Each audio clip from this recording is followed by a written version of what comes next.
ஆதவ அர்ஜுன் வந்து இப்ப கட்சியில இருந்து விலகி இருக்காரு. இது குறித்து உங்களோட கருத்துங்க? ஏதோ நினைத்து வந்தவர் ஏதும் இல்லாத சூழ்நிலையில் வந்த வழி திரும்பி சென்றார். ஆனால் தலித் மக்களுக்கு ஒரு அரசியல் அதிகாரம் கிடைக்க வேண்டும் என்று முதலில் குரல் கொடுத்திருக்கிறார். உண்மையாக அவரை பாராட்ட வேண்டும். அதிலும் ஆட்சியில பங்கு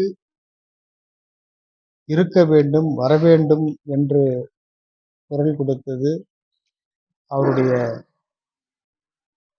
தைரியத்தை பாராட்டுகிறோம். தாழ்த்தப்பட்ட மக்களுக்கு ஏதாவது செய்ய வேண்டும் என்கின்ற ஒரு எண்ணம் அவர் சேர்ந்த இயக்கத்திலே தலித் அல்லாதோருக்கு அந்த எண்ணம் இருக்கிறது என்று சொன்னால் உண்மையாக அவரை நாங்கள் பாராட்டுகிறோம்.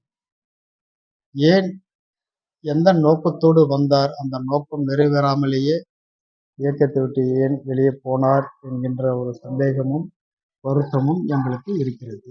பாதகம் செய்பவரை கண்டால் நாம் பயங்கொள்ளலாகாது பாப்பா, மோதி மிதித்து விடு பாப்பா, அவர் முகத்தில் உமிழ்ந்து விடு பாப்பா.